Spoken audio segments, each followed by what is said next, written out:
Okay. All right. Welcome to this kind of special New York Giants Preservation Society meeting today. I know we usually have it on Thursday. If you can get a guest like Andrew Baggarly, you do it. And Andrew, we can't thank you enough for coming on such short notice. Just some paperwork that you should be aware of. Next week we'll have a regular Thursday meeting with Dan Faust. The following Thursday, Terry Cashman, famous baseball balladeer. And then the following week, we got Barbara Ott, Mel Ott's daughter. So, with Andy now, we got 4 great weeks in a row of guests to go with the other, close to 40 that we've already done. So Andy is kind enough to come on today. Usually we do it on Thursday, but the Giants are playing the Dodgers. Not going to work.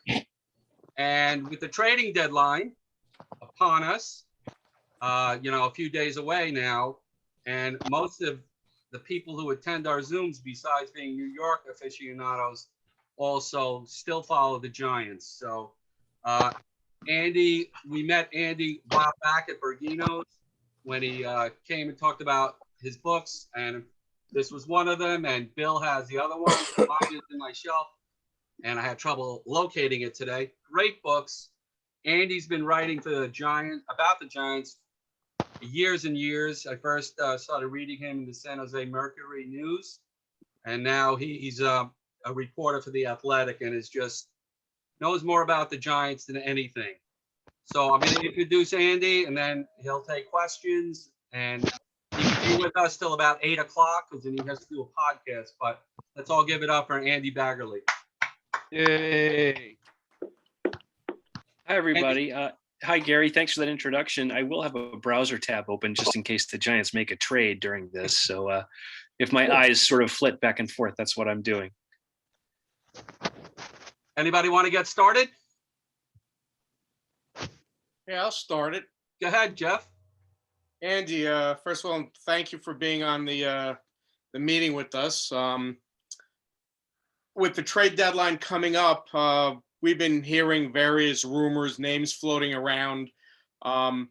Aside from the names, what do you think position-wise the Giants are looking at doing, maybe the top 3 in their minds and in your mind? What would be the top 3 position things that we should be doing for this trade deadline? I think they're going to look at starting pitching. They're going to look at depth pieces for just the pitching in general. I think they're not necessarily looking for a back end closer, but that could really help them if there is the possibility. I don't think they're going to give up big time prospects for rental players, but I think they will entertain rental players. But I think mostly they're going to look for starting pitching. They could use maybe another bat in the outfield. Especially if, some of their center field options have gotten a little colder, like Steven Duggar. But I think they also are very cognizant of how they're going to incorporate the people that they have to put back on this roster who are coming off the injured list. I mean, that would be Evan Longoria, Brandon Belt, Tommy La Stella, potentially Reyes Maranta. A lot of these guys are on the 60-day injured list, so they have to get them on the 40-man in addition to the active roster. So they're sort of looking at that calculus at the same time. So I don't think they're going to do anything just for the sake of making a move. But I think that they're not necessarily looking to do something flashy, just what can make them better from a pitching standpoint, especially. Thank you. Just everybody in the group, this does not have to just pertain to the trade deadline. It could be anything about the Giants, okay? Because you're talking about a guy with more knowledge about them than probably anybody. So I saw a hand. Steve, go ahead. Take yourself off mute. Sorry about that. Hi, Andrew. Hello, how are you? I'm good. I've been trying to get you for years during spring training. I know Gary must have a better touch than I do. I'm out in Arizona. But it's easier to do this than to get to surprise. Well, that's true. My wife wanted me to ask you, I know that you were a Jeopardy champ. Are you watching the current show, I guess they call it Challengers or something, where they're all on? Is that something you watch? That's first Yeah. question. It is. Okay. I mean, it's I think it's just the standard show, right? But they have different hosts now, different guest hosts, and I think most of them have done a great job. And I'm really looking forward to LeVar Burton. He was one of the people I first thought of would be a great replacement for Alex Trebek. So I think he just started today. So I'm looking forward to watching this week's worth of episodes too. Second, Andrew, I don't know if you know Perry Barber, who's next to you in the box. She's also a Jeopardy champ. Oh, excellent. Excellent. I've got it on in the background there for those of you who can just catch my TV. But Okay. yes, Andrew, I was a champion on the original Jeopardy with Art Fleming and Don Pardo. Oh my goodness. And then I was permitted by rule to go back on in 1988 when Alex Trebek was the host. So I had the unusual distinction of saying that I won once and lost twice on Jeopardy. Oh, Which is sort of wow. backwards from the way most people do it. But Yeah. yeah, I'm the Jeopardy champion, and I'm still riding those coattails 41 years, 30 some odd years after I won on Jeopardy. So Yeah, nice to meet you. There are a lot of people who can say they're multiple winners on Jeopardy. There are very, very few that can say they're multiple losers. And I mean that in the best possible way. Thank you. I love that. Steve, go ahead. Yeah. Good job. Andrew, I had the wrong show. It's The Chase is the one I'm talking about. Oh, I did see one episode of that. And I thought it was fine. It was fun, but I haven't circled back to it yet. Not important. The question I have for you, and this goes around, we do this almost every week. I'm not sure if you get a Hall of Fame vote. Whether you do or you don't, it's not important. Do you consider Buster Posey a first ballot Hall of Famer? And Andrew, make sure your answer is in the form of a question. Right. This is being recorded. I'm not sure where it's going to be disseminated, but I would say that the first distinction I would make is I don't really look at a first ballot Hall of Famer versus a 10th ballot Hall of Famer. I know it's been kind of one of the unspoken rituals over the years, especially with some of the older writers or in past generations, where you would withhold your vote for a year or two because you felt that first ballot enshrinement just meant a little more, like an inner circle Hall of Fame. And that's why even some people didn't vote for Willie Mays, when he was on the ballot for the first time, even though I think he got in with like 83% or something.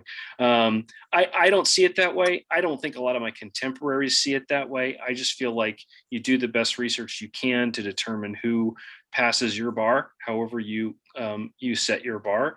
And I'll go back and I'll look over the cases of people who are still on the ballot that I either have or have not voted for in the past. And I've changed my mind, I think, in just one instance total. And that was because I ran out of space on my ballot, not because I changed my thought of that person as a Hall of Famer. And so for me, there is no first ballot versus not first ballot. For Buster Posey, I honestly, and this is coming from someone who's covered his whole career, I think he needs to do a little more. I think he needs a little more longevity. He needs a few more counting stats. You can look at some of the best comps for him in terms of career accomplishments. Would be either a Jorge Posada or a Thurman Munson, and these are guys who are not in the Hall of Fame. And in Posada's case, he fell off the ballot after 1 year, didn't get 5%. So I think Buster is a little different because he's seen as sort of the main, driving force in all three of those World Series teams, which is a pretty dynastic run. They don't have another Jeter on those Giants teams or anybody else who would sort of stand in as the kind of captain. So I do think that there is a very good chance that Buster will get in, but I would be very on the fence about voting for him right now if his career were to end this moment. Thank you very much. Yeah, given what he's doing this year, though, and really showing he's still got all the talent and as a pure hitter, and it was just physical things that kept him from going. I think that he's on a good trajectory if he can keep this going. Thank you. We're going to go to Harvey and then Craig. Harvey, take off your mute. Andrew, I love your writing. You are Thank you. You were the motivating factor that got me to subscribe several years ago to The Athletic.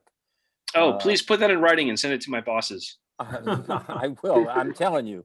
And I will say, as a commercial message, it opened my eyes to other writers. I'm in New York, And the guys covering some of the New York teams that I do root for, the New York Rangers, the football Giants, they're terrific. They're wonderful writers.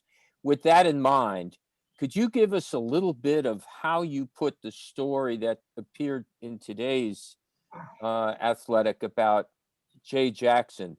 That was just a magnificent story. I think people used to refer to the great Red Smith as being a great writer who happened to cover sports. And I would put you in that category. I'm that old. But that article today was magnificent. And what I'd be interested in is, when did you start to put that together? My guess is you started in spring training and we're waiting. I mean, that's just a guess. I don't know how you did it. Yeah, you know what? This was a weird year. I mean, it was weird for everybody, right? So was last year. I wasn't in spring training for the first time ever. Wow. I left spring training in on March 13th or so of 2000, as everything was sort of going haywire in the world, and everybody sort of was told to go home. And then they went to spring training for normal spring training, but I was still waiting on a vaccine, and we didn't have any access to players. Everything was going to be on Zoom calls, which you could get from home as well as from Scottsdale. And case rates were really high in Arizona at the time, so it made zero sense for me to actually go and cover spring training in person. There were some reporters who did, but for me, I just didn't think it was worth it. And I really didn't even get out to the ballpark to cover games at all at home until after May 20th, when I was able to get 2 weeks out of my second Pfizer shot. So all of that is a preamble to say that I didn't really know Jay Jackson at all. I mean, he was in spring training, he blew out his hamstring, and then he was kind of an afterthought. So when he gets to Sacramento and he starts pitching again a few weeks ago, I'm like, who's this guy who's pitching really well? I'd forgotten that he was even in spring training. And really, it was very simple. It was a case of, he gets called up to the big leagues. He has a couple of really good outings with the in St. Louis.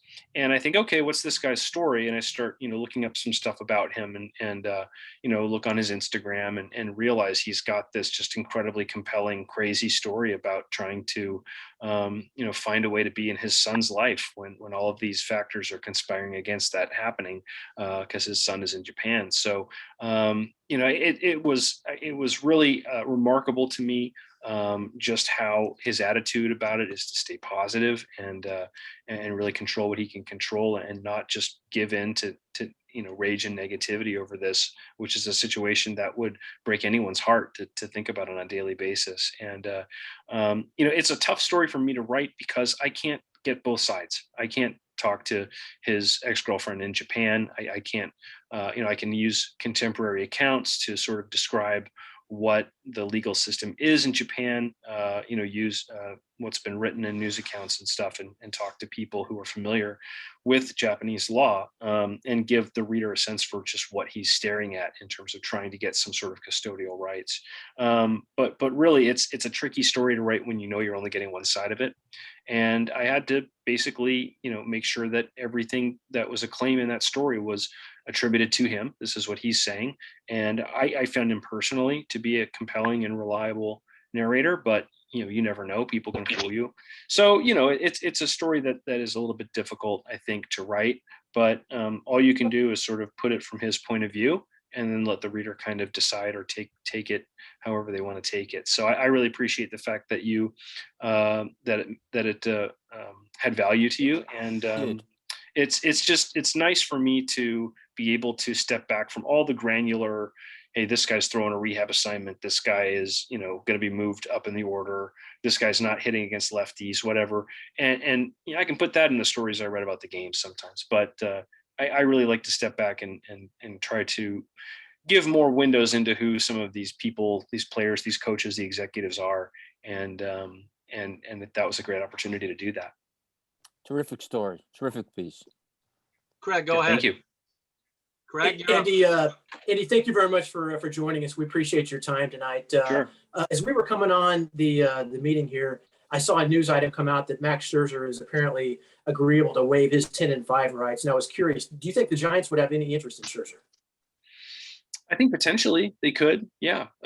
Especially if there is some, and this is another dynamic that we haven't talked a lot about, but Farhan Zaidi comes from the Dodgers organization. He and Andrew Friedman, want to outdo each other. And I think that they value players in a similar way. They're probably looking at a lot of the same players on the market. And I'm sure that they want to, in addition to improving their own team, try to find ways to, obfuscate or block their rivals from taking care of business too. I mean, we forget that a guy like Cody Ross was a waiver claim to keep him away from the Padres, right? So I wouldn't doubt that there's quite a bit of that going on, and will go on through the trade deadline, as between the Dodgers and throw in the Padres too, and Giants.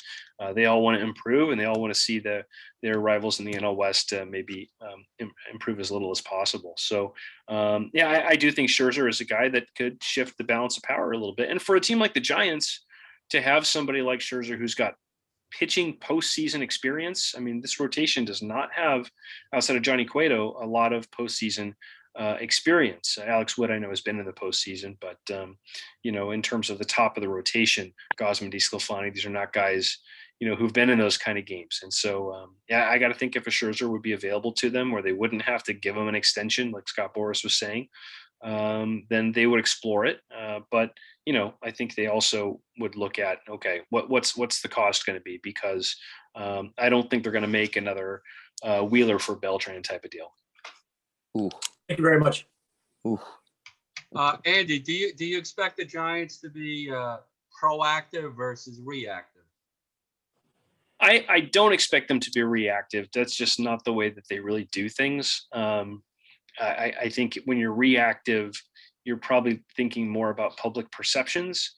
And I don't think that this is a baseball operations group that is really leaned on by ownership or marketing to go out and make the big splash.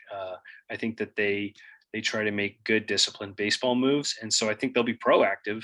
But I really would be surprised if they change their view on pulling the trigger on a trade that they don't really like or aren't really excited about, just because the Dodgers went out and got somebody, or the Padres went out and got somebody. So that's, I guess, how I would best answer the question. But yeah, I do think they will be active, and I think they will be because this front office is very competitive.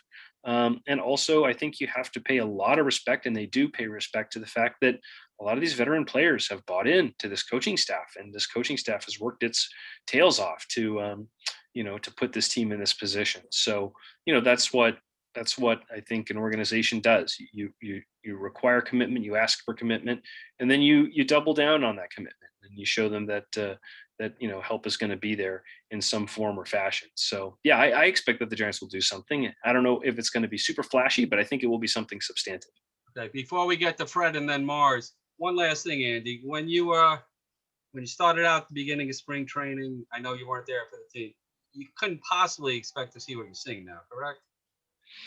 I mean, I thought they would probably be a 500 team. I thought the goal would be, hey, don't be the first Giants team ever to have 5 losing seasons in a row, right? I mean, they've never done that before. So, I thought that maybe from the pitching side, they'd be a little challenged. Alex Wood had just went out with that, nerve procedure in his back. You think, well, that's not going to go so well. Aaron Sanchez wasn't looking so good late in spring. And you think, wow, how much can they really count on Logan Webb? I don't think they're going to have enough pitching. And so I don't think I would have forecasted them to win more than, maybe 80, 82 games, 85, maybe being the wildest thought. And that's if everything goes right. So, and clearly a lot of things have not gone right. They've had a lot of people on the injured list, and yet their depth has just been insane. You've got Lamont Wade Jr. sitting there with 12 home runs now in, 170 at bats or so. So, they've just found so much depth and put those pieces together in such a way that they can find so much value outside of, where the 3 or 4 superstars that most teams have on their roster. So yeah, it's been a huge shock to me. I did not expect them to be sitting here with the best record in baseball here as we're getting close to the trade deadline. Fred, you're up, and then Mars, and then John Bourbon. Hi, Andrew.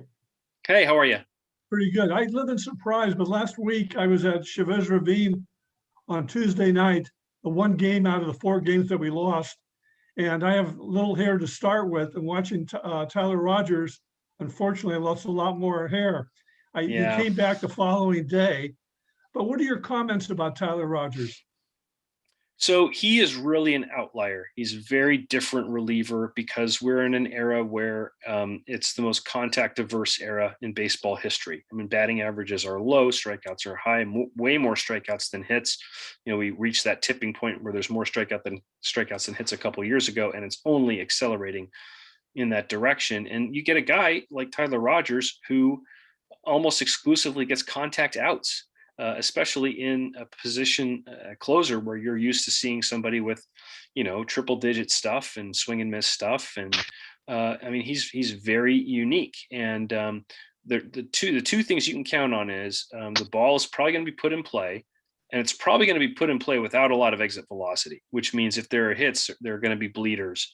And so the one area that I think Tyler Rogers is really kind of hamstrung is if you bring him in extra innings where there's that automatic runner at second base, because he might get, you know, 2 ground balls and the run scores and he's the losing pitcher. You know, just because a lot of times he gives up a lot of soft contact, and you'd almost rather have a hard hit ball at somebody, you know, with runners on base so they can't advance. So, you know, that's the one area where I think it would really help to have one more reliever, you know, who is a strikeout dominant guy. There's no question. I think Craig Kimbrell would make this team way better. Anybody who can shorten that game from 27 outs to 24, and there's very few of them. But, you know, they keep putting him out there because they know, hey, look, the odds are in our favor with the contact that he generates, that he's not going to give up runs. And he's sitting there with a 2 ERA, and he should have gone to the All-Star game. I guess he did go to the All-Star game to be with his twin brother, but you know, should have been selected to the team. But I think if they were to get a closer, then they could put Rogers wherever they want, any pocket in the game. 6th inning, you know, you need a double play grounder at some point. Boom, you can throw him in there. So, you know, I think he's probably one of the most valuable relievers in the National League. But when he does blow one, it's almost like everyone's confirmation bias that you think this guy throwing that way and throwing this soft can't do that job. It's like that all kicks in, and you think, oh, we can't deal with having this guy in this role. And I think that's always going to be the case for him, just because he plays so much against type. But it's going to be interesting too to see how they use the bullpen in the second half, because they've been very careful not to overuse guys. We haven't seen Jake McGee throw 3 days in a row all year, and you know that they're going to have to do that at some point. So that's why I do think it would help them to have one more reliever that they could get from the outside world. Thank you. Yeah, sure. But yeah, you didn't have time to pull out any hair. It was walk, home run. It was over so fast. It was slow torture. I got to tell you a quick story. So, you know, we still post game, we do our access with Gabe Kapler and with any players that we request. That is still over Zoom. Pre-game, we can go on the field now. We can talk to players in person. We can go on the dugout. We don't have to wear masks on the field as long as we're vaccinated. And so it really is worth it to be traveling, to be on the road, to be at the ballpark again. And that's great. But we can't go in the clubhouses yet. So post-game is still all over conference call. And that game, not only was it, you know, a walk-off and a late lead change, where you got to rewrite your entire story. Luckily, I don't have to file anything as soon as the game ends, but all the other reporters do. So they had to rewrite their whole story, you know, with no time, with no warning, basically. And Kapler is basically sitting in the Zoom room, and the PR guy's texting me saying, "How come no one's in here? The manager's ready to go." And it's because everybody else was still rewriting their stories. So that was probably a hair pulling night for more than just you, Fred. Okay. Mars, go ahead, Mars. Andrew, thank you for joining us. I'm going to move the subject to the other side of the pond in the Bay Area, the Oakland A's never-ending story of the impending move or the Howard terminal. Now, as far as Vegas goes, I could see it working for football because there's only about 10 games, so people could fly from all over. But 81 games in Las Vegas, they could never even sell tickets for that because people aren't going to fly every day for all those home games. So I'm going to ask you what your take is about why they won't use the parking lot in the current Oakland A's Coliseum, which is the perfect place for mass transit and freeway. The other part of the question is Sacramento. In Major League Baseball, a team can own the rights, but the Giants only have a minor league team there, which was formerly the A's AAA club. Why not move to Sacramento, which at least has 1.5 million people, while Vegas is the 40th largest market, and the other cities considered were Portland, Memphis, and Nashville, which have about 1.5 million, which are like cities like St. Louis, Pittsburgh, Cincinnati. What is your take on all this? My take is move them back to Montreal because I miss going there. So you bring up a lot of issues. I'll try not to go on forever here. The first thing I'll say is I think you're right about Las Vegas. It doesn't make sense. It'd have to be a retractable roof or a domed stadium. You're talking about $1 billion stadium, and I do agree. I don't think that it makes a whole lot of sense. They may just be using Vegas as a stalking horse. I think that's probably what they're doing. If there is actual expansion, I think, and there will be expansion because the teams will want to get the money from the expansion fees, and they'll add 2 more major league teams. I don't think you want the A's to move to Portland or Nashville and take off the board one of the really good options for expansion. So I don't think that MLB really wants the A's to move at all. I think that this is all a big show to exert some pressure on local officials. Why they don't build in the Coliseum parking lot? That's an excellent question. That's really what they should do. They don't have to pass any environmental impact standards or anything. I mean, you literally can break ground today, and you could be in a new ballpark in 2 years. You've got all the infrastructure for the transportation is right there. BART's right there. The reason that the A's don't want to move there is because they want to make a lot of money, and they have bought out Alameda County's portion of the title to that land, and they want to redevelop that land in a non-baseball way, and basically turn it into a giant land development enterprise. And in addition to making a lot of money on that, they want to make Howard Terminal happen and have a ballpark that's going to be really just a home run of a ballpark like the Giants have. And you can't blame them for wanting, to have the most iconic stadium experience that they can have. And there's no question putting it on the water near Jack London Square is going to make a much bigger splash than just rebuilding something in the Coliseum parking lot. So that's why they're sort of sticking with this. And it's a very complicated issue. The city has approved its own term sheet. The A's don't agree to the city's term sheet. The A's basically are asking for everything that they want, and they're not really giving on a lot of the negotiations. They're even not giving on part of the housing development that would be part of the Howard Terminal project.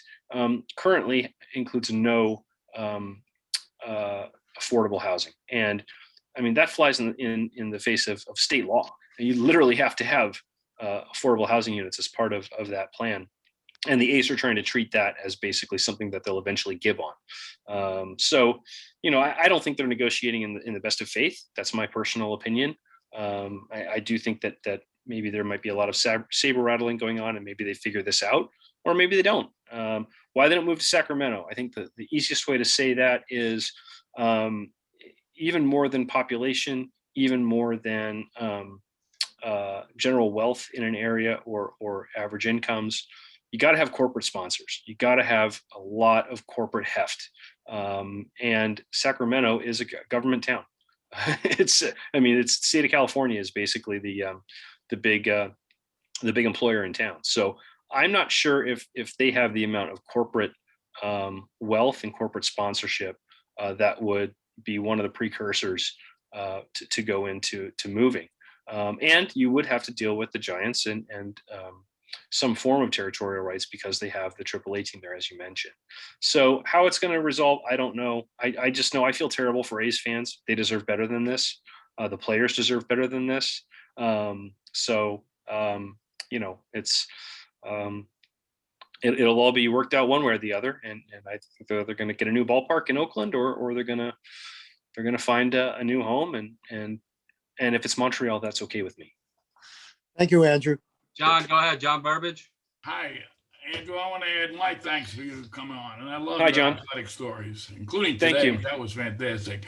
But one of the things that it's been a topsy-turvy week, and I guess the scariest thing about this last week has been Kevin Gausman. I watched him pitch Saturday night, and they weren't swinging at those balls that went out of the strike zone. They were waiting, and then they were really hitting them hard. I've lived down in Baltimore, and we kind of remember Gausman as being quite erratic here. Do you think, what's the story? What do you think the Giants, we can't afford to lose him. And what is your thinking about Gausman? And will he possibly, he's not going to pitch before the trade deadline. Will that maybe exacerbate the idea of getting some more pitching? Well, first of all, I think you're right about these last two starts have not been good. He says that he's been jumpy and basically getting too quick, and that's why his splitter is not moving the way he wants it to.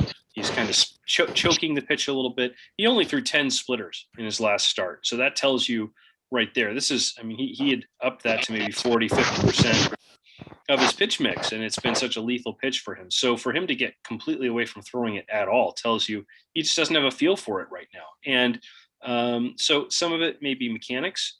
A lot of it may be personal, what he's going through. You don't want to speculate if that's the case, but we knew he just had to go home because his wife was hospitalized with some complications in her pregnancy, and hopefully everything is fine there. But I think it's human nature that would weigh on anybody. So, and the other thing is last year was a 60-game season. I think Kevin Gausman made 11 starts, maybe 12. So there's a real fear. I don't know if you want to say fear, concern, sort of maybe just a cognizance within the game that we don't really know how pitchers are going to respond in this second half because in a lot of ways you're ramping up from, throwing maybe 60 innings, 70 innings to throwing, what would be the biggest workload for anybody this year, 180 or something like that. So, and I know that it's a way different way of thinking about it than the days when Gaylord Perry would go out and throw 365 innings in a year. But nobody really knows what's going to happen when pitchers start to make that 25th, 26th, 27th start. And I think that's one more reason the Giants are going to be really active, looking to bolster their rotation, because that's the hardest area of the team to cover when you start going south, either because of performance or because of injuries. Because literally it will affect you. One bad start can hamstring you for the next 3 or 4 days. And when that starts happening, you start chasing innings. That's when teams can go on losing streaks and things can get really away from you. And we know in this division, you have one really bad week, you could just be out of it. So, I think that they'll pay very close attention to Gausman, try to get him feeling right from a mechanical standpoint, but also kind of realizing that it is probably a little bit naive to think that he was going to keep pitching as well as he has without having some bumps in the road. So that's probably where they are. I wouldn't say that they're freaking out, but I think they're probably wise to be keeping an eye on him. Thank you. Yeah, And sure. two of the Giant relief pitchers have, resurrected their career their season after starting off pretty poorly. Alvarez and Garcia. John Brebbia, on the other hand, anytime he seems to come in, he's been pretty much rocked. Are they still high on him, or are they looking to replace him? Or so Gabe Kapler's comment the other day was, "We are not giving up on John Brebbia." So I'm not sure how you can take that other than they're not giving up on John Brebbia. But he's a guy that pitched in a very leveraged role in St. Louis. He came back from Tommy John surgery in exactly 12 months, which is a little on the fast side, even for a reliever. And we know that, getting that last bit of extension and feel, sort of putting that doubt out of your mind that you can let it go again without and be healthy, that can take some time to work through. And I think that they know he's working through those things right now. I wouldn't be shocked if at some point, they put him on the injured list with something or other and try to get him right on the side or what have you. I think they just realized that, you always think you're chasing this ideal bullpen.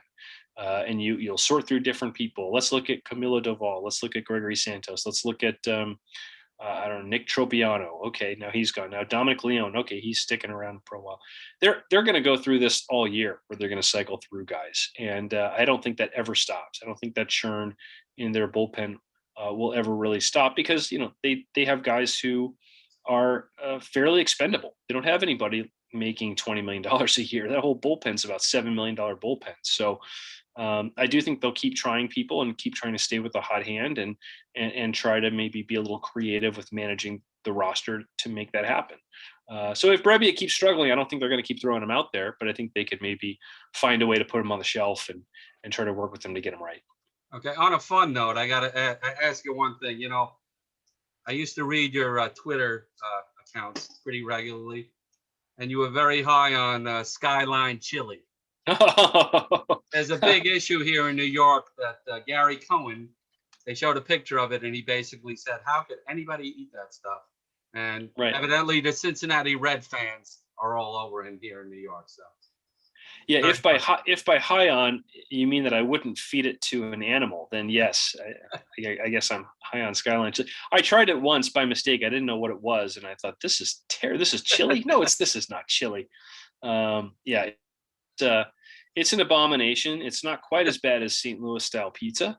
I will say St. Louis style pizza is probably the worst thing in America. But yeah, I think what happened was, like, when the baseball gods decided to make the divisions, they said, okay, we got Chicago, we got deep dish pizza, we got Italian beef sandwiches, this is a great eating town. Pittsburgh, hey, they put the fries on the sandwich, right? These are two great culinary cities here. Now we got to balance it out. So what do we got? Oh, we got Cincinnati with the slop and the chili with the neon green cheese on it or whatever. Let's put them in there. And Milwaukee, you got the bratwurst, right? So yeah, you get the good and the bad. But St. Louis and Cincinnati are probably my two least favorite National League cities to go to, and I probably the food has a lot to do with it. Does anybody have a question who hasn't asked one yet? Bill, go ahead. Put on your. There you go. Andrew, thanks for joining our meeting, and enjoy reading your stuff and listening to you on the radio and everything. Team chemistry is going to be a big issue with the trade, don't you think, in the trade deadline, as far as looking at new guys joining the team? And because I think with the Padres trade, they were saying with them getting Frazier, that's going to change some things with them as well. Yeah, hi Bill. I think that Farhan Zaidi did mention that, and he even brought up a past experience with the Oakland A's when they went out and they traded Yoenis Cespedes and got John Lester. And Lester was just not a great fit. I think he was a little kind of shell-shocked to be traded, and Cespedes was a guy who just made their motor go, and it really backfired. And that was a trade that, as they're making it, they thought it made good baseball sense, but they were really kind of iffy about it. And all of the fears that they had kind of came true in terms of what that trade ended up meaning to that team. It did change the chemistry, the confidence of that team. And that's something that Farhan said ever since. He's very much baked into, the considerations about whether a deal is going to be worth doing. And, there's the old, if it ain't broke, why fix it thing, right? I mean, this is a team that really has found sustained success, and what they've lost 4 in a row once, and then 3 in a row one other time. And other than that, there hasn't been a losing streak of more than 2 games all year. So, clearly they're a team that can self-correct, and they can plug in pieces from inside and sort of right the ship very quickly when they do have a bad game or a bad streak. So, I think that they are cognizant that they don't want to disrupt that too much. But if there are people out there that can really help them, and it becomes a no-brainer that they can acquire a player who could be a difference maker without giving up too much, then I think that's going to be their primary consideration. Harvey, go ahead. I just had a comment. I happened to catch a snippet of discussion on the Yankee game the other day. They were talking about Skyline Chili, and Paul O'Neill was trying to soft soap it a little bit because he is from Cincinnati. And after the conversation sort of died down, David Cohn chimed in. He said, "Yeah, we all ought to spoon out some Skyline chili and sit around like the chuck wagon scene in Blazing Saddles." And that got a lot of chuckles from everybody, apropos of nothing. I do remember that scene. I do think that you can, what they have, a 4-way or 5-way where you add the cheese or the onions. I believe beans are one of the options. So if you want to try to reconstruct the scene, you definitely want to load it up. Yeah, yeah, load it. Right. Thank God this is Zoom. Yes, but Andy, do you think they'd ever consider somebody like Chris Bryant, or is that just a pipe dream? I think they would consider it. It depends on what they'd have to give up. I mean, would they take Chris Bryant without giving up a whole lot? Then I think that they would. But I think the general assumption is that if the Cubs make him available, as I assume they will, that there's going to be some competition. And again, even if they were to get in a position where they could get a nearly free Chris Bryant, they're not going to be able to get a nearly free Chris Bryant because the Dodgers, the Padres, they're going to make sure that they drive up the price or at least drag out negotiations to keep a trade from happening until the last minute. And that can make a difference too if you get a guy a week later in the season. So, but yeah, I don't think that they'll say, "Oh, Chris Bryant, no, we couldn't use him." The assumption is that he's probably going to cost more than what they're going to want to give up for a rental. But yeah, I would imagine the Cubs, they're going to be talking to the Cubs about a lot of players. So I'm sure that Chris Bryant will come up. And don't forget, Scott Harris, their GM, knows all those guys in Chicago. So that could be an advantage. It could actually end up being a disadvantage because he knows the right people to ask for that they don't want to give up. But I think I expect that they're going to be involved with the Cubs. I expect they're going to be involved with the Twins, maybe to some extent the Rangers. And there may be a few more teams in there too, but and we'll see. We'll see if there's a surprise seller or two. This last week can always be a little unpredictable. What if the Nationals fall flat on their face and decide that they're going to sell, or the Braves? I don't think that's going to happen. But that NL East is just crazy unpredictable. Everyone thinks that they're close enough to the Mets to be able to catch them, and they probably are. But yeah, it can be a little unpredictable when a team decides at the last minute that they're going to move from one end of the bargaining landscape to the other. Audrey, nice to see you. You're up, dear. Take off your mic. There you go. Hey, hi, Bags. Listen, you interviewed me for your article about the political contributions. Right. Yes. And you quoted me in your article. Thanks. And it came up. Thanks for your thoughts. Oh, you're welcome. It came up in the Cron again Sunday. I believe Scott Osler, just one of his Sunday little snippets was how do Giants fans feel about the fact that he's still contributing to all of the Republicans who who did not vote to validate the election. So my thought is to ask you, do you think there's any possibility that anything's going to be done? Will the other owners do anything? Will he come clean? I'm just wondering what your thoughts are now that it's been a couple of months since your article. Yeah. I don't think that there's going to be any repercussions. I mean, here's one thing. So that they're going off this SF Gate story that looked at the FEC filings, which I look at every few weeks as well, just to make sure that he doesn't, have a new donation to Lauren Boebert's campaign or something. And the way that the article was framed was he donated to her again. Well, it was kind of a disingenuous way to frame the article, to be honest. And I say that because he made a $500,000 donation to a Take Back the House PAC that goes basically to all Republican members of Congress into all of their war chests. And so, yes, Lauren Boebert's going to get a piece of that, but so will everybody else. And I think that was through like WinRed, which is the Republicans' version of Act Blue. So, is it disqualifying, or is it objectionable for someone to donate to basically the Republican Party?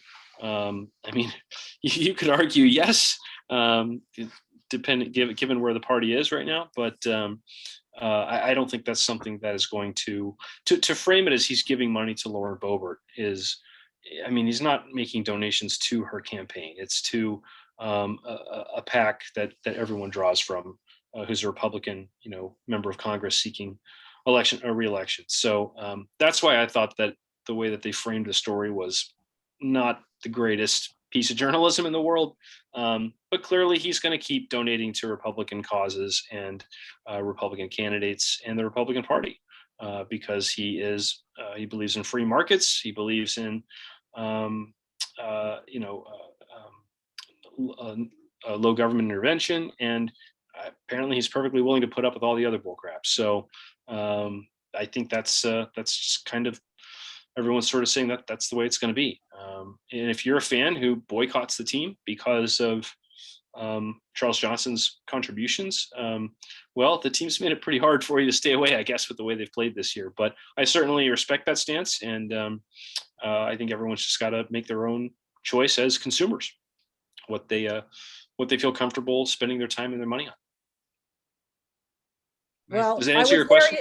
I was there yesterday, so that'll tell you that I stuck with my original answer to you. Yeah, you did answer my question, and thank you.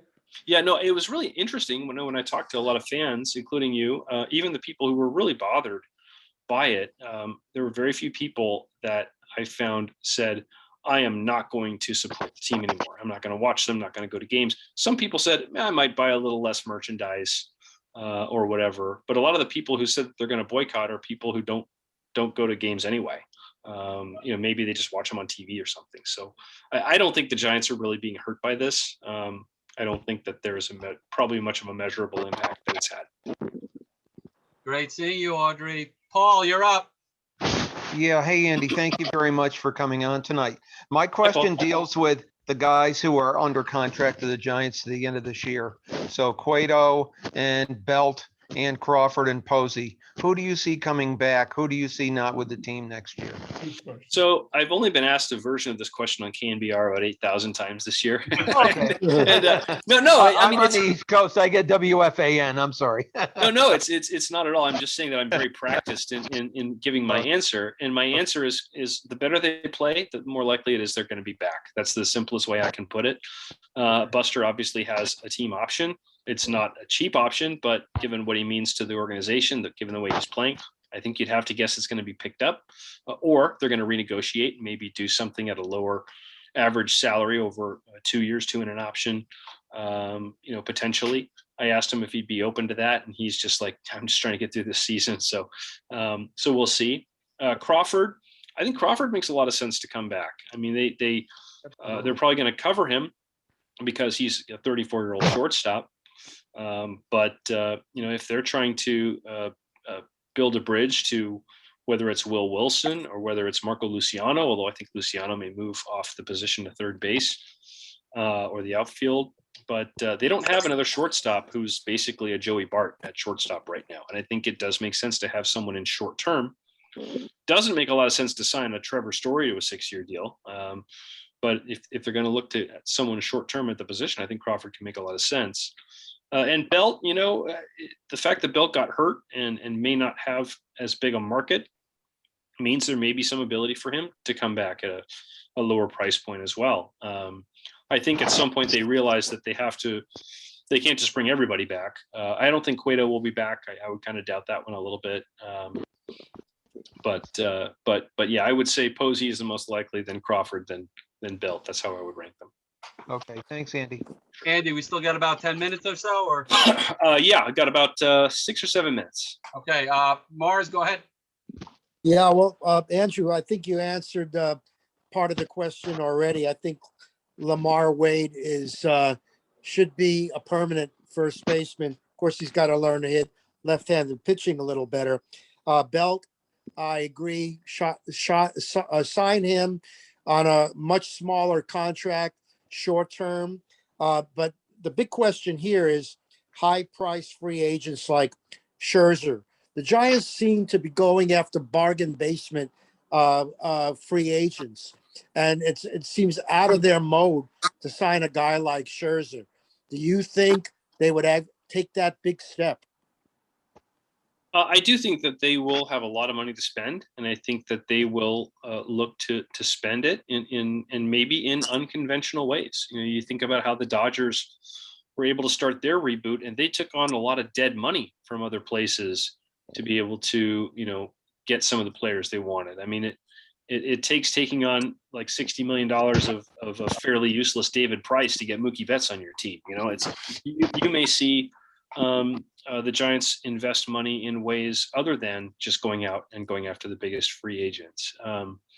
I do think that they're going to have to spend a lot of money on the rotation, no matter how they slice it up, whether it means that they re-sign DeSclafani and Gosman. That's not going to be cheap for them. Or whether they do some combination of that and go after the free agents. But I think the days of them, you know, going after the stars, trying to trade for Giancarlo Stanton, trying to sign Bryce Harper, you know, trying to find a new Barry Bonds. I think that was really a function of the Peter McGowan, Larry Baer kind of driven ownership group. And I don't think that sort of compulsion is there. I think that Farhan Zaidi's got all of the juice in the front office to make the decisions, and ownership is trusting him. And I don't think that he's really a guy who's going to chase stars. I think he's going to chase production and efficiency. And so, you know, you look at the free agents who are going to be out there, and we have the CBA coming up too, and that's going to probably push free agency into almost into spring training, probably for a lot of guys. So I think they're going to look to be opportunistic, but I don't think they necessarily feel like they're going to have to make a big splash. I do think they're going to spend money, though. I do think they're not going to sit there with, you know, the 20th highest payroll in baseball. I think they will be a top 10 payroll in baseball again. And they've got a lot of money coming off the books, so that's a lot of different ways they can spend it. All right, Ed, Ed, you'll be up, and then I'll close it out.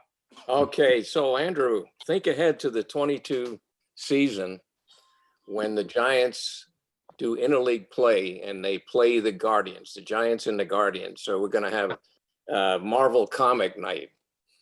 There you go. Right. You know, I don't know who they named the team after a bridge abutment. You know, there's a totem on the bridge. So right. The backstory is, I don't know what they're thinking, but the Air Force went through this with the Space Force Guardians, and they caught a lot of flack about, you know, where they got their symbols from and everything. So then you have that. Then you have Guardians of the Galaxy. So I thought ahead, what would the Guardians baseball cap look like? So here we go for next year. Oh. Is that your design? No, it's one I got off the internet. I've been okay. playing with the Guardians name, and if you just take off the guard, you know, some of the fans want a stealth thing, a guard Indians, kind of like a stealth thing. So you got to go. Okay. You can play with the Indian part of the word, actually, and I don't know if you can see this, but hold it back a little bit. Yeah. Okay. So anyway, you got the Indian. So if you minus the IN and you put the GAR, you got Guardians. Uh-huh. But playing around with that name. But I think they should have gone with the Spiders myself. And then of course you'd have to trade Logan Webb to pitch for them, I suppose. But no, the Rockers, the Rock and Roll Hall of Fame. The Cleveland Rockers, that one would have worked too. Yeah, the Rockers would have worked. Sure. Don't trade Logan Webb. Do me a favor, Andrew. When you're talking to Logan Webb, find out how he got named Logan, because I get 10% every time somebody uses my name. Okay. I will. Right, I will. Andy, before we say goodbye, and I cannot thank you enough. Friday night when we're watching the Giants and Astros, what new additions will be on the team? Oh boy. If you're, you know, just throwing it out there, what are you thinking? I'm going to go with it would just be such a great story to have Tyler and Taylor Rogers on the same team. Whoa. I mean, another left-handed reliever, identical twins. That would be something else. I mean, you could have them warm up and like have them, and then you could have them warm up at the same time and then you could bring him out. You wouldn't know which one you're getting until he gets to the mound. And he like hold his glove in his in between both hands or something. So yeah, and you know, I really think, and I don't know if how much the Twins would give him up because he has some control left, but Kenta Maeda makes a lot of sense to me. A guy who's got postseason experience. Farhan knows him very well from LA. He's pitching better lately. He can start, he can relieve. I think he's somebody who could really help their staff. And he's got control beyond this season for 2 more years on a contract that's very, very low risk because it's mostly built up in incentives. So I'm sure that he would be someone they would love to get. I'm just not sure how much the Twins will ask, but I'll go ahead and I'll say they'll get a couple guys from the Twins. Andy, we can't thank you enough. We know you have a podcast to run to. Guys, give it up for Andrew Baggarly. Yay, thank you. Again, Andy, very short notice, but your writing is superb. We love reading you out here in New York and everywhere else around the country. So thank you so much. And please come join us again, even as a visitor. Well, thank you, Gary, and thanks everyone for your questions and for saying so many kind things and for subscribing. Really appreciate the support and yeah, hopefully we have some more interesting stuff to talk about here in the second half. Give it up for Andy. Love it. Thank you, Andy. All right, bye everybody. Take good care. You Take too. care. Thank you. Go Giants. Thank you.